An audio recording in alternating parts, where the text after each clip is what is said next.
जो विश्व पर्यावरण दिवस है, इसकी जो शुरुआत है सन 1972 में हुई थी और 5 जून से लेकर 16 जून तक पूरी बैठक, संयुक्त बैठक हुई थी और इसमें 119 देश शामिल हुए थे। उसी के बाद से हमारे पूरे विश्व में विश्व पर्यावरण दिवस मनाया जाने लगा 5 जून को। और ये पर्यावरण में, इन्वायरमेंट में सभी वायु, जल और आपका भूमि, ये सारे जो पर्यावरण इन्वायरमेंट है, इनको प्रदूषित होने से बचाने के लिए तरह तरह के कार्यक्रम चलाए जा रहे हैं। हमारे जो देश की जनता है, विश्व के जो लोग हैं, उन सभी को अवेयर किया जा रहा है कि ये लोग मतलब उसको ज्यादा प्रदूषित ना करें। और उसके साथ साथ इसके लिए बहुत से नियम भी बने हैं। आपको 19 नवंबर 1986 को एक विश्व संरक्षण अधिनियम लागू हुआ। इसमें ये जल, वायु, भूमि, इन सभी के मतलब संरक्षण के लिए अधिनियम लाया गया है, जिससे कि इनको ज्यादा प्रदूषित ना किया जा सके और जो सही वातावरण है, इनको मतलब अधिक से अधिक हम लोग वृक्षारोपण करें, वृक्ष लगाएं और अपने पर्यावरण को प्रदूषित होने से बचाएं, जिससे हमको जो वायु है यानी कि अच्छी हवा मिल सके और हम एक स्वच्छ वातावरण में अपना जीवन यापन कर सके। आइए दोस्तों, हम लोग स्लाइड के माध्यम से पीपीटी प्रेजेंट कर रहा हूं।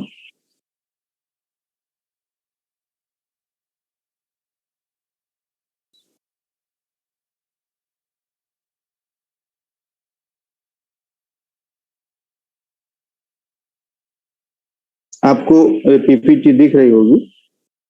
तो आज जो हम बात करेंगे, कृषि पे बात करेंगे और जो हमारे भारत देश का किसान, आप सभी लोगों को मेरी आवाज मिल रही है? एक बार ओके कर दें।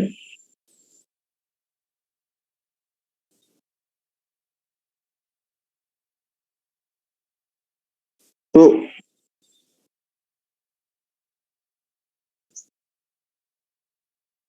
Okay, thank you, thank you Pawan जी।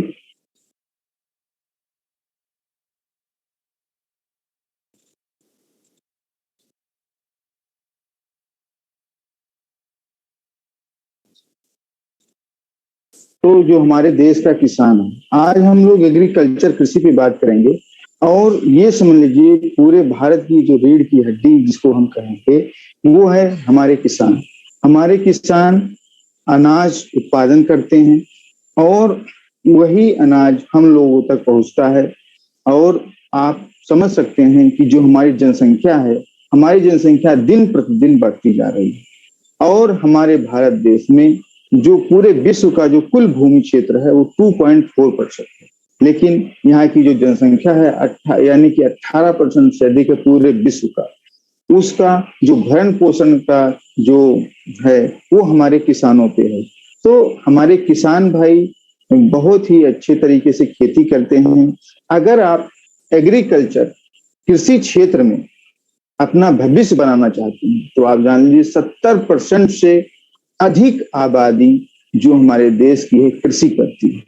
और कृषि के क्षेत्र में अगर आप काम करते हैं तो आपका जो बिजनेस है,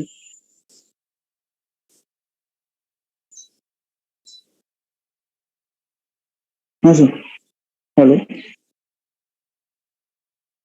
बढ़ा रहे हैं। ओके।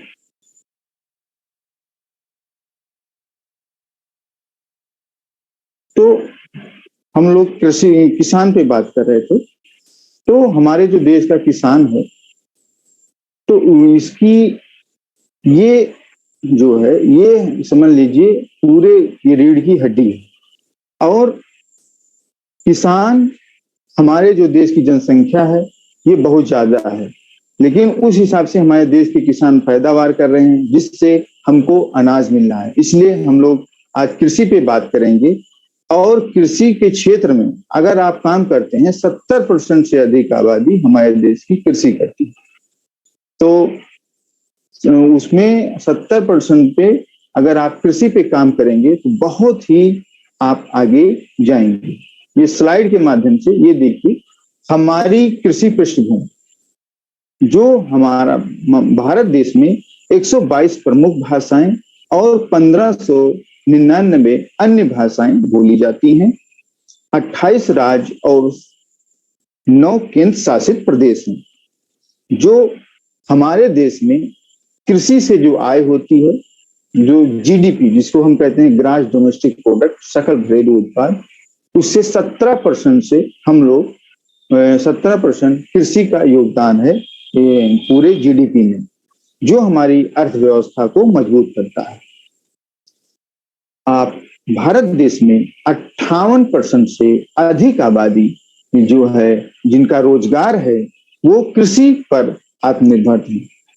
हमारे भारत देश में दाल, मसाले, चाय के हम लोग बहुत बड़े उत्पादक और गेहूं, चावल और कपास का जो हमारे पास बहुत बड़ा क्षेत्र है। आगे चलते हैं। भारत में कृषि का स्थान, जो हमारा पूरे विश्व में जो हमारा कृषि भूमि है वो उसमें कृषि में हम सबसे ज्यादा कृषि जोत है और ये सबसे अधिक है 179.8 मिलियन हेक्टेयर, यानी कि हम लोग कृषि जोत है हमारे भारत देश में।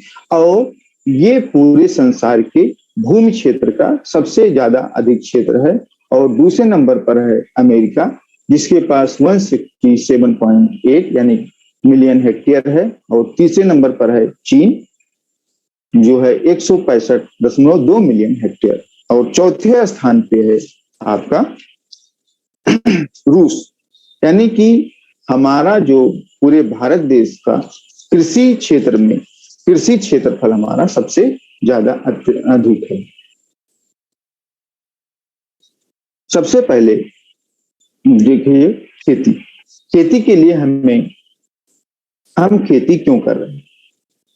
हमारा खाना, जो हमारा खाना है वो सही हो, उसमें ज्यादा केमिकल की मात्रा ना हो, ज्यादा पेस्टिसाइड की मात्रा ना हो, इसलिए हम लोग हमारा जो खाना है हमारा खाना शुद्ध होना चाहिए।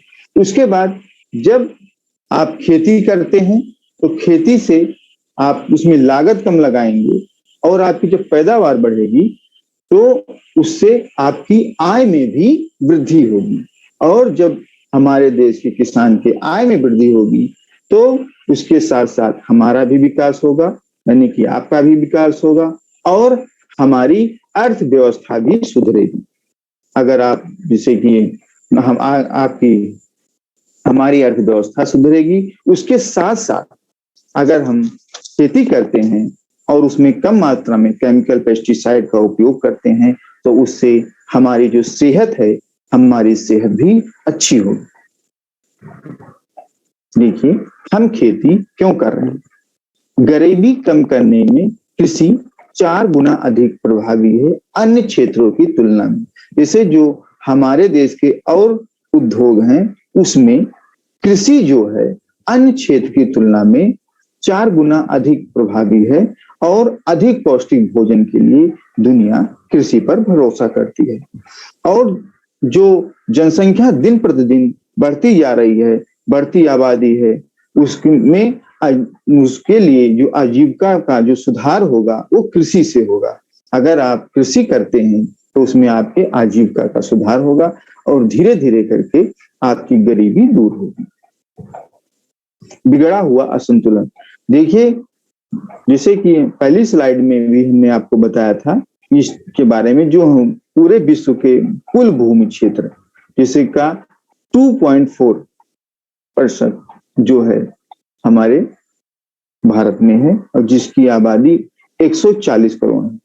यानी कि ये जो पूरे विश्व संसार के 18% से अधिक आबादी भारत में निवास करती है। और ये जो है बिगड़ा हुआ संतुलन है, इसको बैलेंस करना, इसके लिए जो योगदान होगा वो हमारा खेती से ही हम कर सकते हैं। और हमें अपनी आबादी को कम करना है। और पानी देखिए संसार का, देखिए जो हमारा जो पानी है, पानी पीने लायक पानी है, तो पीने लायक पानी 2% से भी कम बचा हुआ है।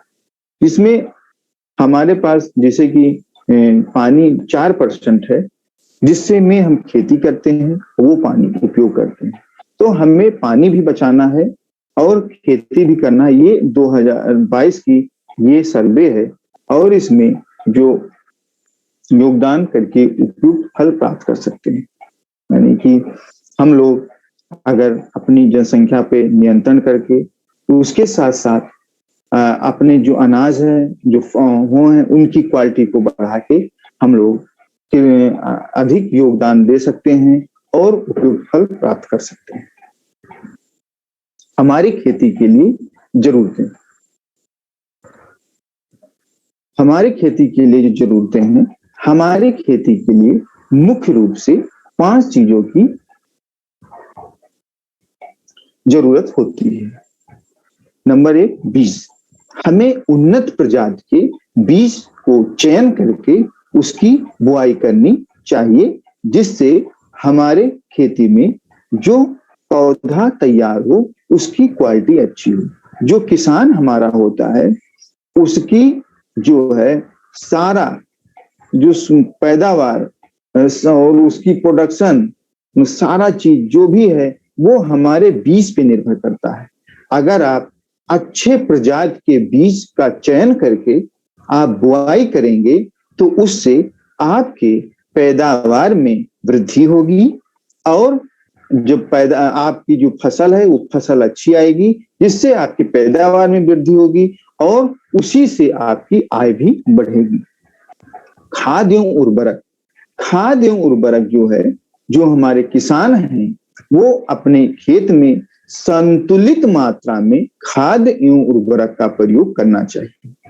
अगर आप अपने भूमि क्षेत्र में अत्यधिक मात्रा में खाद एवं उर्वरक का उपयोग करते हैं तो वो हमारे फसलों में सही तरीके से नहीं लगता है और हमारे किसान का जो व्यय है, यानी कि खेती के लिए जो व्यय है वो बढ़ता है।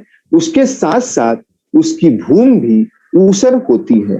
तो खेती में बीज के साथ साथ हमें अपने खाद उर्वरक का भी विशेष ध्यान रखना चाहिए, जिससे आप संतुलित मात्रा में जब खाद एवं उर्वरक का उपयोग करेंगे उससे आपको अपनी खेती में लागत भी कम लगानी पड़ेगी और आपकी पैदावार भी बढ़ेगी। लेकिन तो जब संतुलित मात्रा से आप अधिक रासायनिक खाद का उपयोग करेंगे तो उससे आपकी भूमि ऊसर भी होगी और आपको खेत में लागत भी ज्यादा लगानी पड़ेगी और आपको उतनी पैदावार, उतना बेनिफिट नहीं मिलेगा। जो हमारे खेती के लिए तीसरा चीज है जुताई। हमें अपनी भूमि को, मिट्टी को नरम बनाने के लिए, भुरभुरा बनाने के लिए उसमें जुताई करनी पड़ती है। और अगर आप जैविक खाद का उपयोग करते हो, जैसे कि हमारे प्रोडक्ट हैं, हमारे कंपनी के प्रोडक्ट हैं, ये सारे ऑर्गेनिक प्रोडक्ट हैं, तो वो भूमि को नरम बनाता है, भूमि को नरम बनाता है और आपकी भूमि को भुरभुरा बनाता है। तो उसके जैसे जुताई हमारे खेती के लिए बहुत ज्यादा जरूरी है और जुताई करके आप अपनी फसल को, मिट्टी को सही कर सकते हैं, जिससे उसमें जल धारण करने की क्षमता, यानी कि नमी धारण करने की क्षमता बढ़ेगी और नमी जब आपकी रहेगी तो आपके फसल में पैदावार में भी वृद्धि होगी। उसके साथ साथ हमारी खेती में दवा की जरूरत होती है, लेकिन दवा भी जो भी हम अपनी फसल में कीटनाशक, हर्बिसाइड, पेस्टिसाइड, खरपतवार नाशक को खत्म करने के लिए दवा का उपयोग करते हैं, वो भी हमारे किसान भाइयों को बहुत ही संतुलित मात्रा में उपयोग करना चाहिए, ज्यादा दवा का उपयोग नहीं करना चाहिए। आगे चलते हैं। देखिए, जैसे कि आप लोग देख सकते हैं केमिकल खेती के परिणाम। जो ये केमिकल खेती के परिणाम होते हैं, जब आप अपनी भूमि में अत्यधिक मात्रा में रासायनिक खाद्य, कीटनाशक का उपयोग करते हैं और तो उससे क्या होता है, ये आपकी मिट्टी में जाते हैं और आपके मिट्टी को कठोर करते हैं और आपकी मिट्टी में जल धारण करने की भी क्षमता कम होती है। उसके साथ साथ जब आप उसमें आप सिंचाई करते हो, तो जब सिंचाई करते हो या बारिश का पानी आता है तो बारिश के पानी से ये जो है ये मिट्टी के अंदर चले जाते हैं, मिट्टी के अंदर चले जाते हैं और धीरे धीरे करके ये जो है ये सब तालाबों में और नदियों में ये जैसे कि चले जाते हैं। जैसे हमारे जो पौधे होते हैं, जब आप उसमें रासायनिक खाद कीटनाशक का उपयोग करते हो तो वो कुछ ही मात्रा में ले पाते हैं, सारे नहीं ले पाते हैं।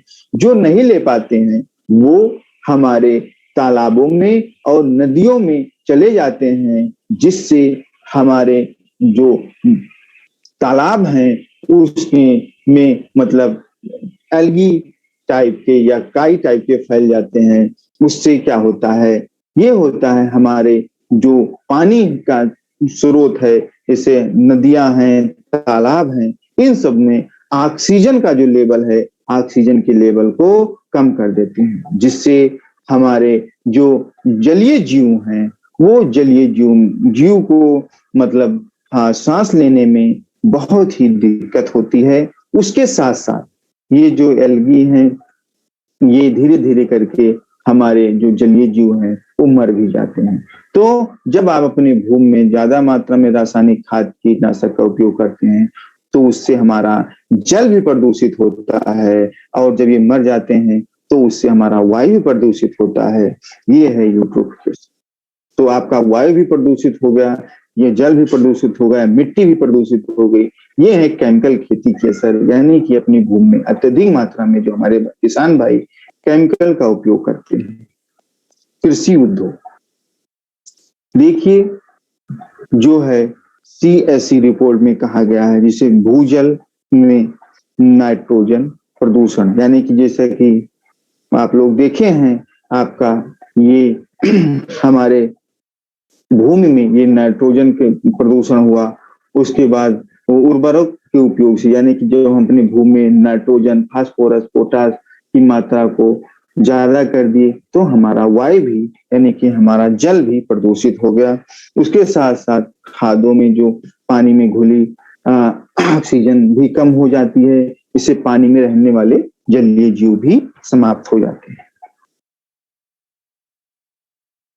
ये देखिए आप, जब हम अत्यधिक मात्रा में केमिकल खादें डालें और हमारे किसान भाई फसल चक्र नहीं अपनाए, ज्यादा मुनाफे के चक्कर में ज्यादा केमिकल, ज्यादा फर्टिलाइजर डालकर एक साल में 3-3 फसलें ली, उसके साथ साथ 3-3 फसलें ली और फसल चक्र नहीं अपनाई, जिससे ये पूरा देखिए सवाल पूरा फैला हुआ है। और ये जो हमारे जलीय जीव हैं, ये जलीय जीव मर रहे हैं। भूमि में खनिज पदार्थों की लगातार गहरी समस्या, यानी कि हमारी जो मिट्टी है उसमें जो हमारे खनिज पदार्थ हैं, जो हमारे पौधों के लिए पोषक तत्व हैं, उनकी जो हमारे पौधों के लिए जिससे सारे पोषक तत्व होते हैं, 16 पोषक तत्व हैं, उनकी लगातार कमी होती जा रही है, जिससे हमको जो अनाज मिल रहा है उस अनाज की क्वालिटी भी अच्छी नहीं मिल पा रही है। केमिकल से तो की मिट्टी से पानी के द्वारा तालाबों और नदियों का प्रदूषित, जैसा कि आप लोग इस चित्र में देख रहे हैं, यानी कि केमिकल से आपके वायु प्रदूषित हो रहा है। पौधों में उर्वरक, अच्छी मिट्टी जो है दे सकती है अच्छे पौधे।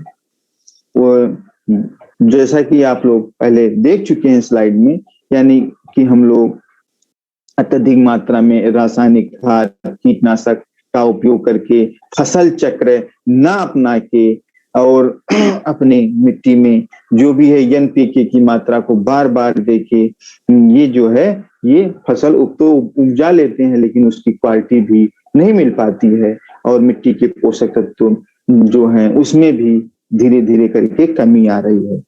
और जो हम अपने भूमि में रासायनिक खाद पेस्टिसाइड का उपयोग करते हैं, 2019-20 का डेटा है, यानी कि उर्वरक 500 लाख टन के से अधिक हम लोग रासायनिक उर्वरक का उपयोग करते हैं। और ये जो रासायनिक उर्वरक हैं ये हमारी फसलों के लिए, भूमि के लिए बहुत ही हानिकारक हैं। इनको हमें धीरे धीरे करके कम करना है और एक संतुलित मात्रा में इनका उपयोग करना है। केमिकल खेती के असर देखिए, जैसे कि पहली स्लाइड में आपको बताया, जनसंख्या जो है हमारी जनसंख्या दिन प्रतिदिन, हमारी जो जनसंख्या है ये प्रतिदिन बढ़ती जा रही है। जनसंख्या हमारी दिन प्रतिदिन बढ़ती जा रही है तो हमको अधिक भोजन, यानी कि भोजन की आवश्यकता बढ़ रही है।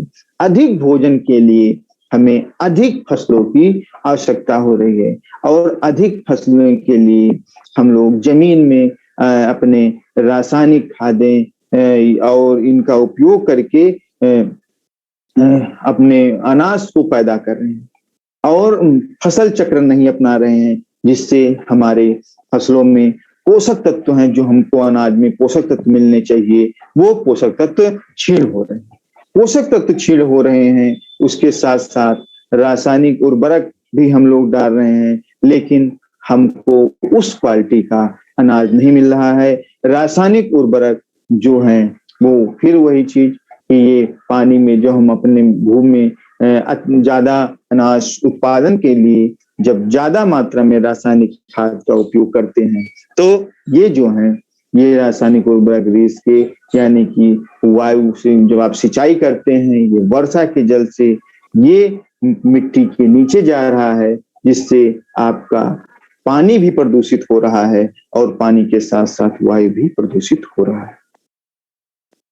कीटनाशक के असर, जो हम लोग अपने खेत में अत्यधिक मात्रा में कीटनाशक का उपयोग करते हैं केमिकल खाद के साथ, तो जो हमारे पौधे होते हैं उनकी जो रोग प्रतिरोधक क्षमता है दिन पर दिन करके घटती जा रही है।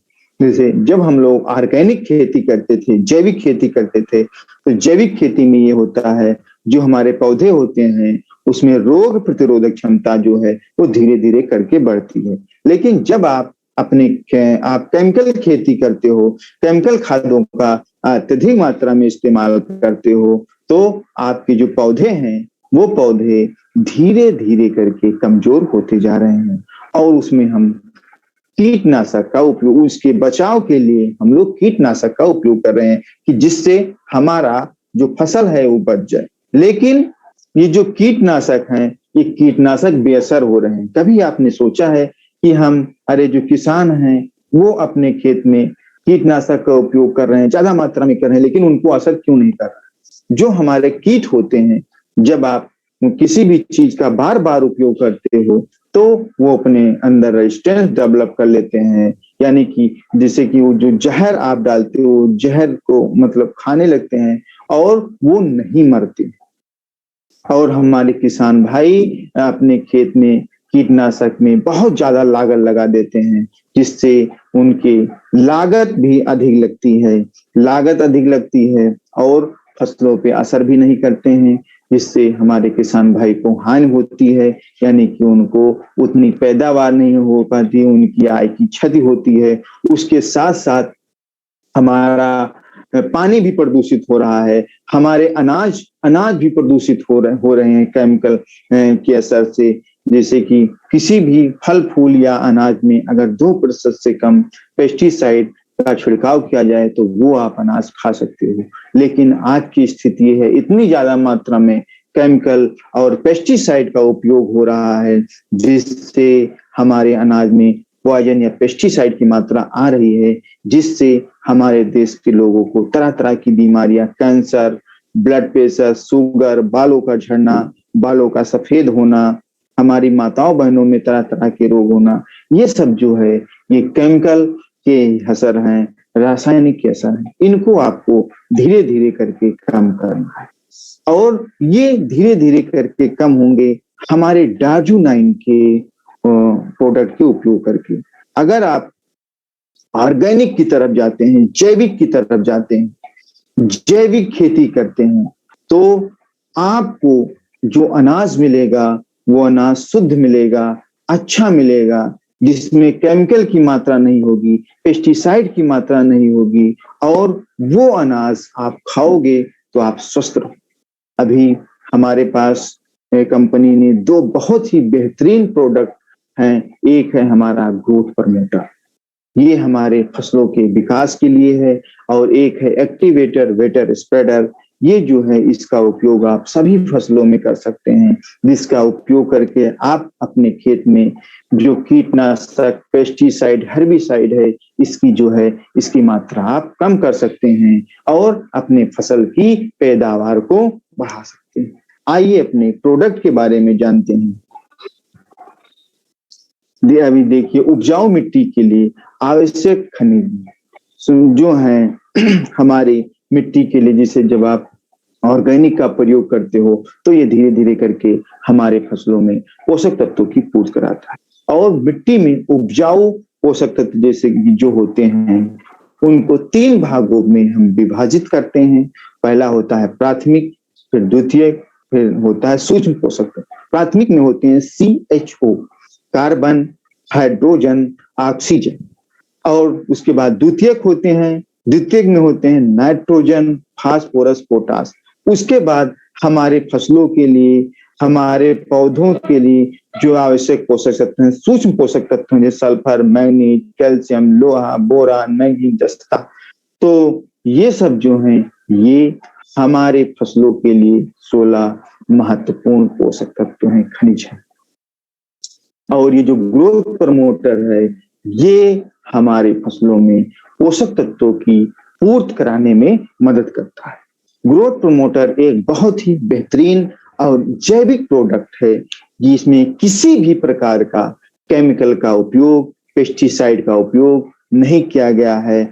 और ये जो है ग्रोथ प्रमोटर, जब आप इसका उपयोग करते हैं तो ये हमारी मिट्टी को नरम बनाता है, यानी कि हमारी मिट्टी को भुरभुरा बनाता है।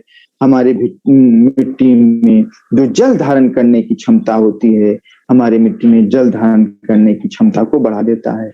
मिट्टी में पोषक तत्वों को भरपूर करने में करता है। उसके साथ साथ पौधों में जो हमारे पोषक तत्व होते हैं, जो हमारे पौधों के लिए महत्वपूर्ण पोषक तत्व हैं, 16 पोषक तत्व, उनकी ये पूर्ति कराने में मदद करता है। उसके साथ साथ हमारे पौधों में पौधों का विकास करता है, हमारे पौधों के जड़ों का विकास करता है।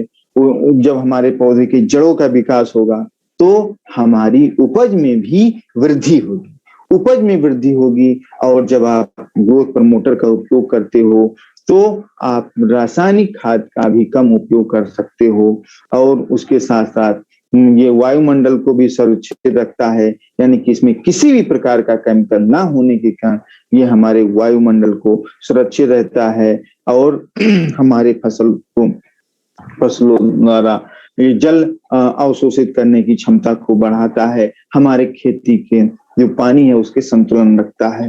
यानी कि ये बहुत ही बेहतरीन प्रोडक्ट है। और जब आप इसका उपयोग करते हो, शुरुआत में उपयोग करते हो, तो जो भी आप रासायनिक खाद, कीटनाशक का उपयोग करते हो शुरुआत में 10 से 5% उनकी मात्रा को भी आप धीरे धीरे करके कम कर सकते हैं। जो भी हमारे किसान भाई जितनी भी मात्रा में रासायनिक खाद, कीटनाशक का उपयोग, रासायनिक खाद का उपयोग कर रहे हैं, पेस्टिसाइड, तो उसकी मात्रा को आप धीरे धीरे करके आप इसका उपयोग करके कम कर सकते हो। ग्रोथ प्रमोटर की प्रयोग विधि, जिससे कि इसको आप, इसमें हमारे कार्बनिक पदार्थ हैं 18% और इसमें समुद्री शैवाल है 22%। जो हमारे मिट्टी है इसका उपयोग आप, ये जो है ये हमारा प्रोडक्ट 500 ml की बोतल में भी है और 100 ml के भी बोतल में है। जैसे कि मैं अभी किसान के उससे बता रहा हूँ, जैसे हमारे किसान भाई हैं और उनको कोई भी फसल लगानी है, जैसे धान की फसल लगानी है, आप खेत की तैयारी कर रहे हैं, आपको मिट्टी की सुधार करना है, तो मिट्टी के सुधार के लिए आप क्या करेंगे, उसमें उसकी किसी भी फसल की रोपाई से पहले 5 ml 1 लीटर पानी में मिलाएंगे और इसका आप स्प्रे कर देंगे 500 ml प्रति हेक्टेयर की दर से। जैसे कि आपकी फसल में कोई फसल लगी हुई है, पत्ती है वाली फसल है या जो फसल है, तो 1 हेक्टेयर भूमि में, यानी कि 1 हेक्टेयर भूमि में 500 ml प्रति हेक्टेयर के हिसाब से आप इसको उपयोग करेंगे। जैसे मान लीजिए बहुत से किसान भाई होते हैं कम मात्रा में उपयोग करते हैं, तो 1 लीटर पानी में आप इसको 1 से 2 ml आप इसको मिलाएंगे और अपनी फसल में स्प्रे करेंगे, जिससे आपके जो फसल है आपकी फसल में वृद्धि होगी और उसके साथ साथ आपके पैदावार में भी वृद्धि होगी। जैसे बीज अंकुरण, जैसे किसी भी फसल में धान का है या कोई बीज का है, उनको आप अंकुरित की बोने के लिए जा रहे हैं, तो उसमें भी आप 1 लीटर पानी में 2 ml आप ग्रोथ प्रमोटर को मिलाएंगे और उसमें 1 kg बीज को भिगो लेंगे। और उसके बाद जब आप उस बीज की बुआई करेंगे तो उसका जो अंकुरण है वो अच्छा अंकुरण होगा, जिससे आपके पैदावार में वृद्धि होगी। और ये जो हमारा प्रोडक्ट 500 ml और 100 ml की बोतल में उपलब्ध है। AWS एक्टिवेटर वेटर स्प्रेडर, जो ये एक्टिवेटर वेटर स्प्रेडर है, इसका मेन काम होता है जब आप इसको पानी में मिलाते हैं या किसी चीज में मिलाते हैं, कीटनाशक में मिलाते हैं, हर्बिसाइड में मिलाते हैं, पेस्टिसाइड में मिलाते हैं, घोल में मिलाते हैं, तो इसका मेन काम होता है ये जो हमारी पानी की बूंदें होती हैं उनके सरफेस टेंशन को कम कर देता है, जिससे ये हमारे फसल में जो फैलाव है वो फैलाव बहुत अच्छा होता है।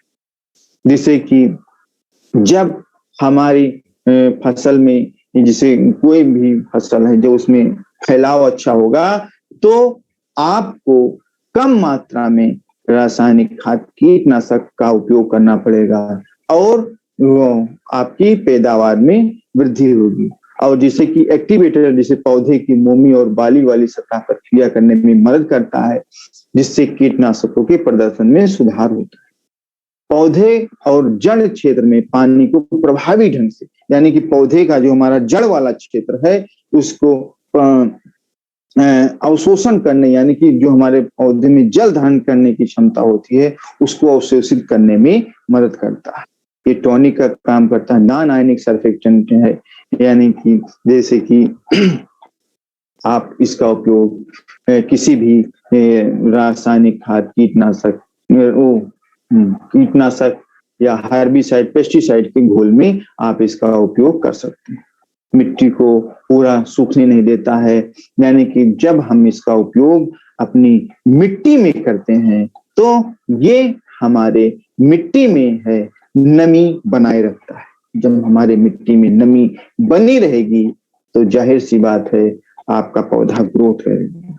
इसे एक्टिवेटर वेटर स्प्रे द्रव को पौधे की सतह में प्रभावी ढंग से नम करने, जैसे जो आपके पौधे होते हैं जब आप उस पर स्प्रे करते हैं तो उसको प्रभावी ढंग से उसको नम करता है। और वेटर का जो काम होता है उसको, जो हमारे पौधे होते हैं जिस चीज का है कीटनाशक का पेस्टिसाइड या पीजीआर का उपयोग करें तो सही मात्रा में वो पौधों के जड़ों में, पत्तियों में, टहनियों में, यानी कि जो भी पोषक तत्व उनको सही तरीके से पहुंचाने का काम करता है, जिससे आपके फसल में पैदावार में वृद्धि होती है और आपको कम लागत लगानी पड़ती है। AWS के इस्तेमाल कैसे करें?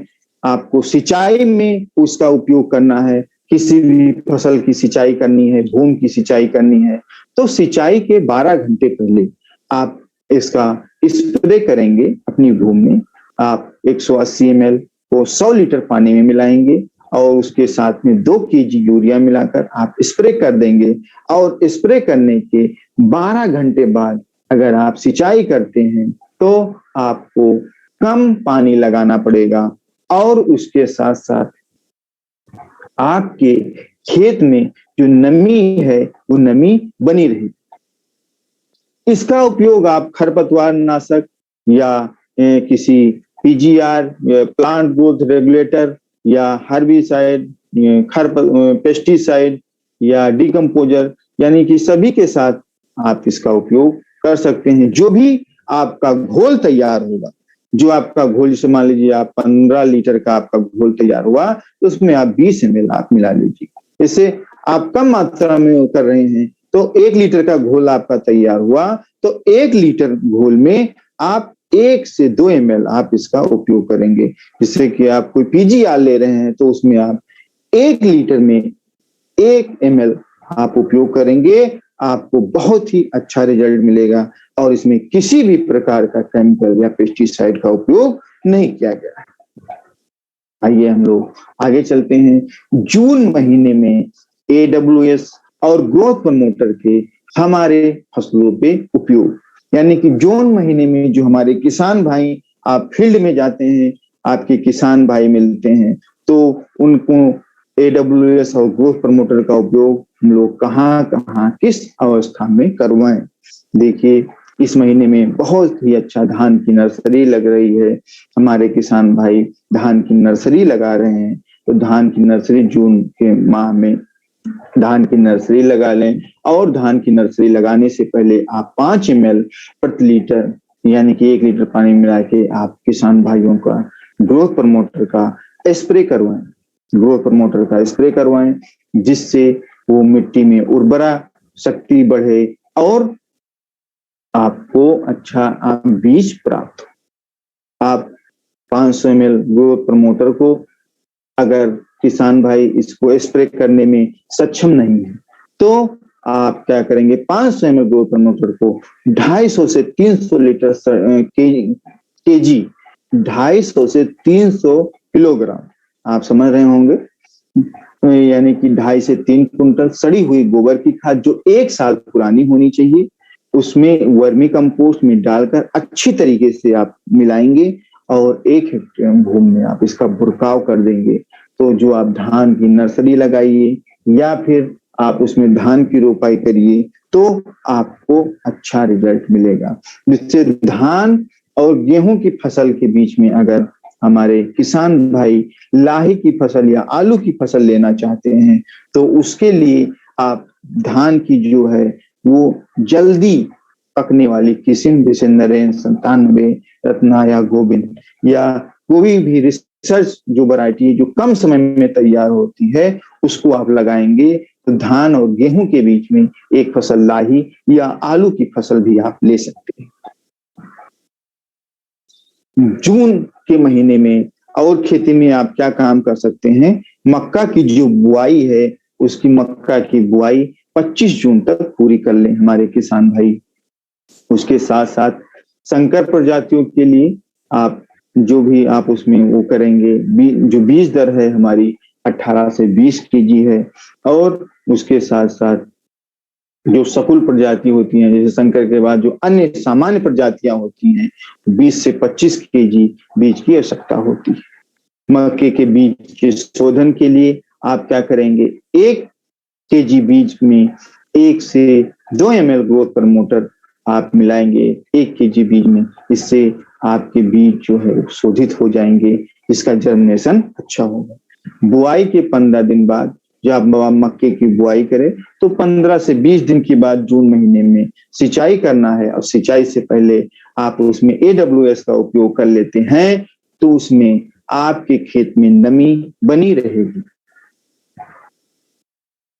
ज्वार, जून के माह ज्वार की बुआई के लिए जून के अंतिम सप्ताह तक ज्वार की बुआई कर लें और इसकी जो बीज दर होगी 12 से 15 किलोग्राम बीज की आवश्यकता होगी। बीज शोधन के लिए 1 से 2 ml आप ग्रोथ प्रमोटर 1 किलो बीज में मिलाकर आप कोई भी बीज हो जैसे कि आप उसमें 1 से 2 ml ग्रोथ प्रमोटर आप मिला सकते हैं प्रति केजी बीज के हिसाब से, जिससे उसमें अच्छी मतलब जर्मिनेशन होगी, आपका बीज और अच्छा जमेगा। और बुआई से पूर्व खेत की तैयारी करते समय अगर जैसे ज्वार की बुआई खेत की तैयारी कर रहे हैं तो अगर आपके खेत में नमी नहीं है, अगर नमी है तो आप उसमें बुआई करें, अगर आपके खेत में नमी नहीं है तो उसके लिए क्या करेंगे, आप अपने खेत की सिंचाई करेंगे और सिंचाई के 12 घंटे पहले 160 से 180 ml AWS 100 लीटर पानी में मिलाकर आप 2 केजी यूरिया मिलाकर उसमें स्प्रे करेंगे और उसके बाद आप सिंचाई करेंगे जिससे आपके खेत में नमी बनी रहे। और जब आप खेत की तैयारी करें, खेत की तैयारी के समय 500 ml ग्रोथ प्रमोटर को 250 से 300 केजी सड़ी हुई गोबर की खाद या वर्मी कंपोस्ट खाद में मिलाकर आप बुरकाव करें प्रति हेक्टेयर की दर से और उसके बाद आप खेत में कल्टीवेटर करके पाटा लगा दें, जिससे आपके खेत में मतलब ये पोषक तत्व मिल जाए और आपकी पैदावार में वृद्धि हो। अगर आप इस तरह नहीं कर सकते हैं तो इसका स्प्रे भी कर सकते हैं। 500 ml को 250 से 300 लीटर पानी में डालकर प्रति हेक्टेयर की दर से आप स्प्रे करके आप ज्वार की बुआई कर सकते हैं। जून के महीने में अरहर, मूंगफली, सोयाबीन की फसल, जैसे ये सिंचित दशा में अरहर की जो है ये बुआई जो है जून के प्रथम सप्ताह में सभी किसान भाइयों को कर लेनी चाहिए और सिंचाई के अभाव में वर्षा अगर प्रारंभ नहीं हो रही है तो उसमें आपको सिंचाई करनी चाहिए। अरहर के बीज के लिए 12 से 15 केजी बीज प्रति हेक्टेयर आपको आवश्यकता होती है और उस आपको बीज को शोधित करने, ग्रोथ प्रमोटर से आप इसको शोधित कर लिए प्रति केजी बीज के हिसाब से। मूंगफली की बुआई जून के आप दूसरे सप्ताह तक आप पूरी कर लें। मूंगफली की फैलने वाली प्रजातियां में आपका जो बीज दर है 80 से 100 किलोग्राम, और गुच्छे वाली जो आपकी मूंगफली की प्रजातियां हैं वो 60 से 80 केजी बीज की आवश्यकता होती है। सोयाबीन की बुआई जून के अंतिम सप्ताह में आपको हो जानी चाहिए, और सोयाबीन के बीज के लिए आप 70 से 75 किलोग्राम प्रति हेक्टेयर आपको बीज की आवश्यकता होगी।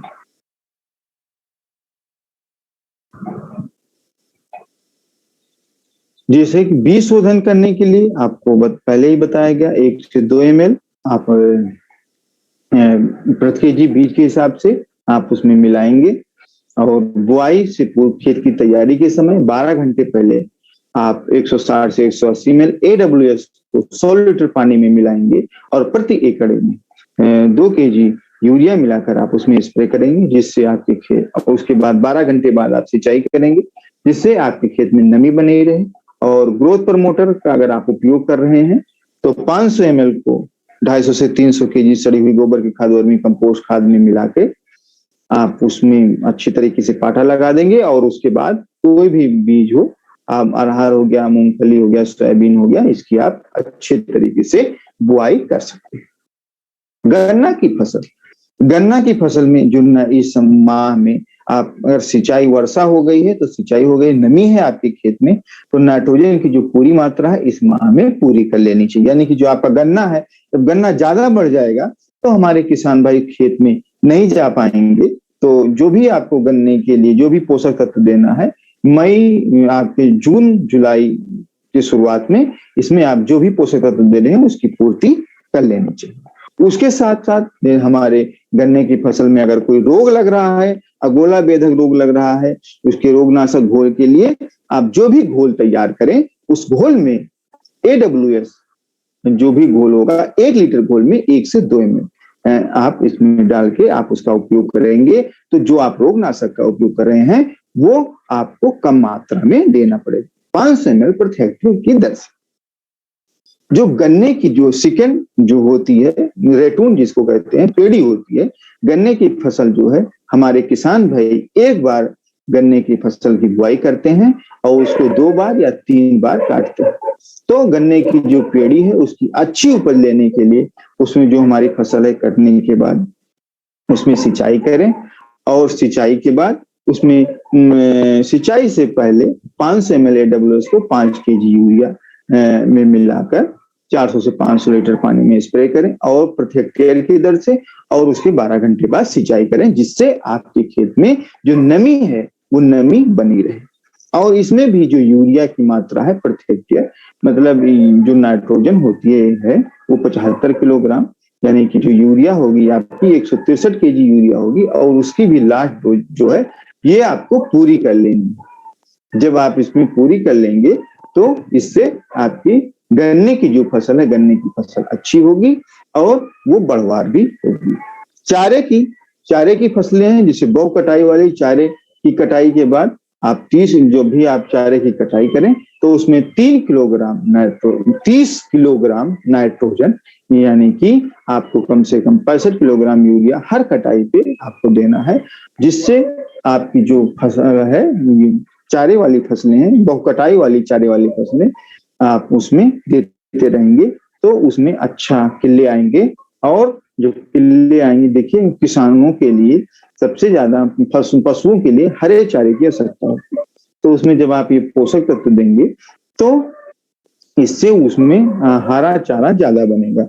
और इसके साथ साथ आप इसमें चाहें तो आप इसमें 15 लीटर पानी में 15 से 20 ml AWS और 15 से 20 ml ग्रोथ प्रमोटर मिला के आप इसमें स्प्रे कर देंगे, तो उससे भी आपके जो हरे चारे हैं वो बढ़ेंगे, हरे चारे बढ़ेंगे और ज्यादा हरे चारा आपको मिलेगा, ज्यादा हरी पत्तियां मिलेंगी, जिससे किसान जो है वो ज्यादा दुग्ध का उत्पादन कर सकता है। चारे के लिए ज्वार, लोबिया या बहु कटाई वाली चरी की बुआई इस माह में कर सकते हैं। और वर्षा न होने की दशा में आपके खेत में पलेवा करें और उसके बाद आप उसकी बुआई करें। जो लोबिया के लिए आपकी बीज की दर होगी वो 35 से 40 किलोग्राम होगी, ज्वार के लिए 40 से 45 किलोग्राम, और बहु कटाई वाली चरी जिसकी बार बार आप कटिंग कर सकें उसमें 20 से 25 किलोग्राम प्रति हेक्टेयर की दर से आपको बीज की आवश्यकता होगी। वैसे हमारे किसान भाई जो हैं वो बहुत ही ज्यादा जानकार हैं, उनको सारी चीजों का पता है वो कितनी मात्रा में कहाँ पर कितने बीज की वो करें, लेकिन ये है एक मैं डाटा आपको दे दिया हूं। और जो भी आप बीज की बुआई करें उसके लिए आप बीज शोधन करके ही बीज को बोएं, और बुआई से पूर्व खेत की तैयारी के समय अगर खेत में नमी नहीं है तो उसकी सिंचाई करें, और सिंचाई में ओट आ जाने पे आप उसमें जो भी आप फसल बोए उसकी बुआई करें। और खेत की तैयारी करते समय आप ग्रोथ प्रमोटर का उपयोग करें, जिससे आपके भूमि में मृदा में पोषक तत्वों की पूर्ति हो और आपकी जो फसल है आपकी फसल अच्छी हो। सब्जी की खेती जैसे कि जून के माह में आप हमारे किसान भाई बैगन, मिर्च, अगेती, फूल गोभी पौधे बोने का ये समय है। बैगन, मिर्च व टमाटर की फसलों में सिंचाई करें, आवश्यकता अनुसार निराई व गुड़ाई करें। लौकी, खीरा, आपका जो तरोई होगा, करेला होगा, टिंडा होगा, इसके जो जल्दी है इसके बुआई का भी उपयुक्त समय है। और बहुत से जो हमारी फसलें लौकी, खीरा, तरोई जो तैयार हैं उसमें आप जो ग्रोथ प्रमोटर और AWS का स्प्रे करके आप उसमें अच्छी पैदावार प्राप्त कर सकते हैं। आप जैसे बुआई कर रहे हैं इन फसलों की तो बुआई से पूर्व सिंचाई करें और नमी अच्छी हो, और जब नमी अच्छी होगी तो आपकी जो पौधे हैं वो पौधे अच्छे तरीके से जमेंगे। और आप किसी भी फसल की बुआई करें तो किसी भी फसल की बुआई करने से पहले आप ग्रोथ प्रमोटर का जरूर उपयोग करें। तो ग्रोथ प्रमोटर का उपयोग करेंगे तो ये आपकी जमीन में पोषक तत्व देगा, जिससे आपकी फसलों में भी पोषक तत्व आएंगे, आपकी पैदावार भी बढ़ेगी।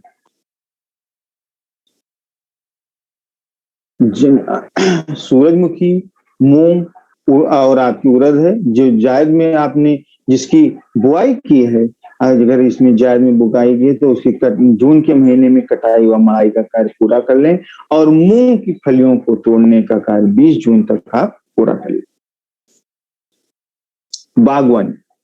बागवानी जैसे आपको नए बाग, हमारे किसान भाइयों को नए बाग लगाने हैं तो उसके लिए आप जो भी गड्ढा तैयार करें उस गड्ढे में आपको लीची का बाग लगाना है, आम का बाग लगाना है, आपको और जो भी फसलें हैं उन केले का लगाना है, या फिर जो भी आपके फल हैं उनके बाग लगाना है। तो उसके इस समय गड्ढा तैयार करने का समय है, जून का महीना है।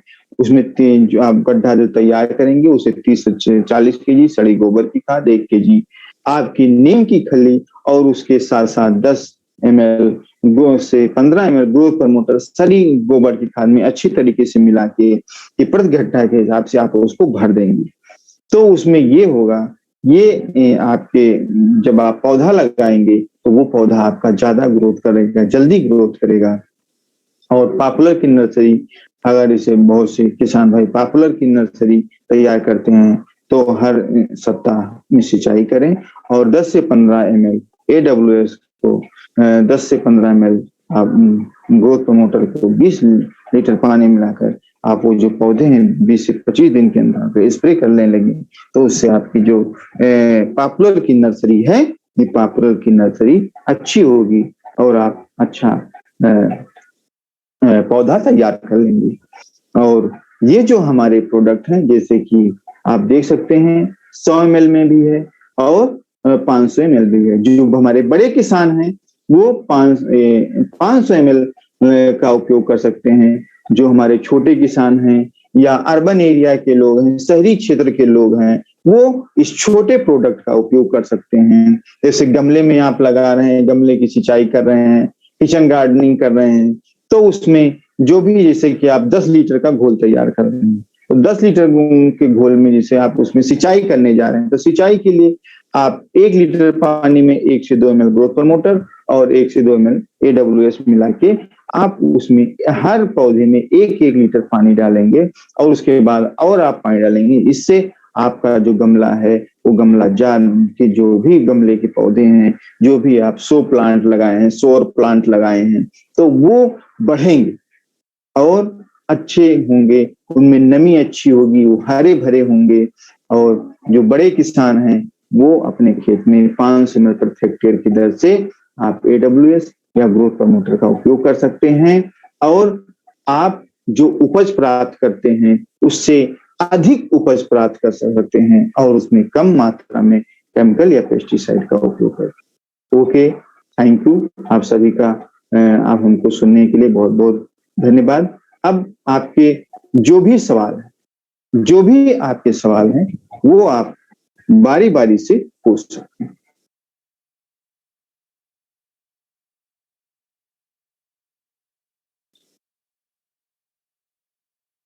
मेरी आवाज आप सभी को मिल रही है?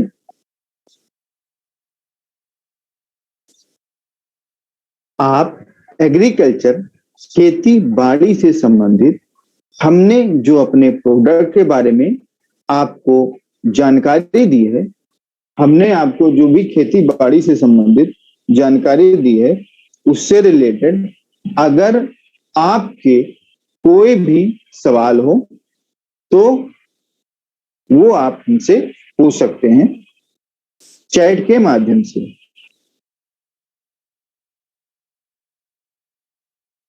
हेलो सर, क्या आपको मेरी आवाज मिल रही है?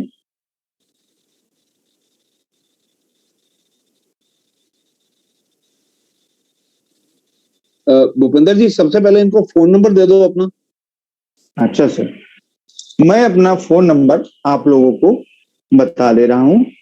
9311847261। मैं एक बार फिर से अपना मोबाइल नंबर आप सभी लोगों को बता रहा हूं।